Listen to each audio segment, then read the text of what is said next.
enfim, o treinador, o jogador, o ex-jogador. E aí você entra, eu tenho um jeito no programa de você, enfim, falar de outras coisas, não só do futebol, da vida do cara e tal. E normalmente, uma percepção que eu tenho no Jogo Aberto é que os jogadores falam com a gente lá e eu acho que falam mais tranquilo, assim, né? O nosso programa nunca foi um programa de polêmica, de querer ficar enchendo o saco do pesando cara. na vida do cara. Ao contrário, a gente fala o que tem que falar, jogou bem, jogou mal e acabou. Mas sinto que os caras ficam mais à vontade pra falar com a gente lá, sabe? E essa época da pandemia eu falei com a Renata, falei, pô, os caras estão...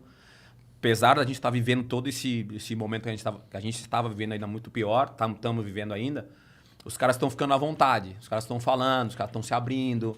Uma das melhores resenhas que a gente teve, e não tinha a pandemia ainda, foi quando o Palmeiras, se eu não me engano, foi campeão da Libertadores, ou do Brasileiro, não lembro, que o Dudu, eu acho que ele tinha curtido pra caralho o campeonato, o título, justo, comemorar pra cá, que é difícil ganhar. Ainda foi brasileiro, então, porque o Dudu não ganhou a Libertadores. Então foi o Brasileiro, né? Aí o Dudu...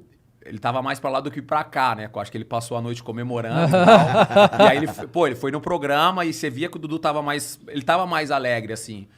E ele ficou super confortável no programa. A gente, na época, tinha um cadeirão, que a gente colocava lá um cadeirão pro líder subir, ficar sentado, fazer o programa lá de cima, que é o líder, que tá voando e tal.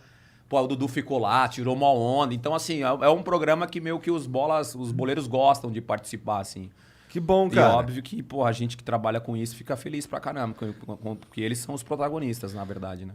Mas aí todo o jeito de conduzir a parada, isso daí com certeza tem um impacto no...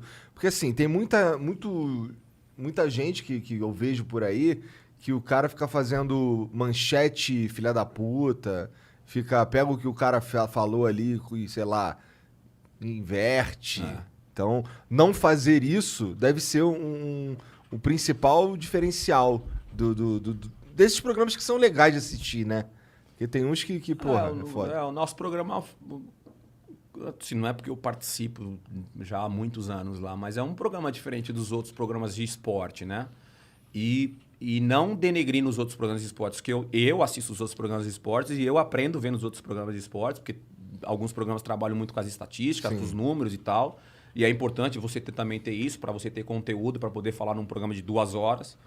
Assistir o máximo de jogos possível também para ter conteúdo e falar com propriedade. Porque às vezes, trabalha 2 horas? No ar eu tô 2 horas, né? No ar eu tô 2 horas. Pô, a gente vai conversar aqui, sei lá, 1 hora, 2 horas, mas depois tem todo um processo. Né? Então, no programa é a mesma coisa. Assim, eu vou para casa, eu fico vendo jogos que eu tenho que assistir, fico pesquisando as coisas que eu tenho que pesquisar, para justamente no dia seguinte eu ter o conteúdo, porque senão seria muito fácil eu entrar na internet e copiar a opinião de outro cara, de outro jornalista, por exemplo. Com certeza. Ou de outro jogador, ex-jogador comentarista. Seria lindo. Confortável demais para mim, mas eu não trabalho dessa forma. Eu gosto de ter a minha opinião. Cara, eu tenho algo que é a prática, né, cara? Eu joguei futebol, né? Em alto nível, assim. Então, eu tinha que unir esse conhecimento do jornalismo, e que, graças a Deus, eu acho que eu consegui fazer isso com excelência e com a prática que eu tive de atleta profissional. Então, sei lá, eu tô há 11 anos. Pô, acho que ninguém fica 11 anos... Se for ruim. Num programa diário, ao vivo, TV aberta, se não tem nenhum... Óbvio que a gratidão é enorme para quem aceitou isso, né? Para quem liga a televisão e assiste. Que uma vez eu ouvi... Não sei se foi do Luciano do Vale, falando que a gente entra na casa das pessoas sem pedir autorização, né? Tipo, eu entro na casa de todo mundo, a pessoa liga a televisão, eu tô lá, então... A gratidão é enorme, né? Para um ex-jogador estar vivendo o que eu tô vivendo hoje, depois de muitos anos como atleta profissional, e ter essa aceitação, cara, é só motivo de gratidão, assim. Então, eu sou muito grato mesmo a TV Bandeirantes, a rádio agora que eu tô fazendo, a Band News FM também, que tá tendo uma aceitação muito legal. E a ideia é continuar, né? Eu não largo mais o osso.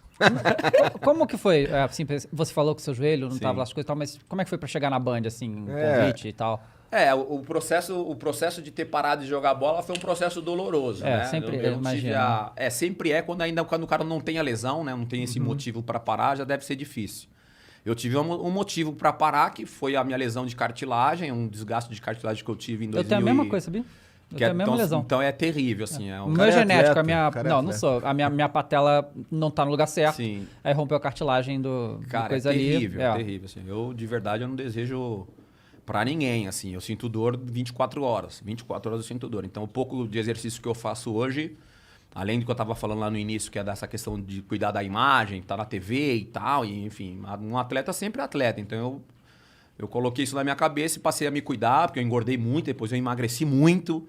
E hoje eu tô bem, enfim, tô satisfeito com do jeito, da forma que eu tô e da forma que eu levo a minha vida esportiva, se pode dizer assim, né? Eu treino, enfim, comecei a fazer aula de tênis, então eu tô sempre fazendo alguma coisa para tentar manter o máximo possível do peso, sem abrir mão de tomar minha cerveja, tomar minha braminha, tomar meus negocinhos, de ir pra noite, dar uma curtida com a nega véia.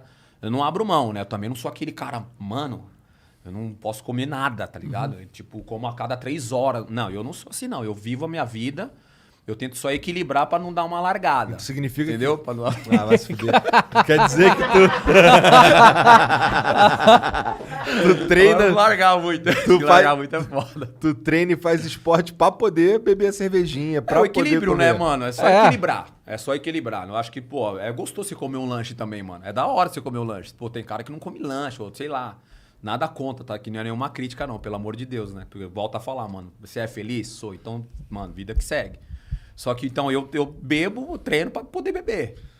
Tá certo. Eu treino pra poder beber. Ontem, por exemplo, eu não treinei ontem. Então hoje não pode beber. É, porque o dia foi corrido, tive uns trampos, fiz uns trabalhos, corrido pra caralho, saí da Band, fiz várias paradas, aí à noite comentei o jogo de São Paulo e tal.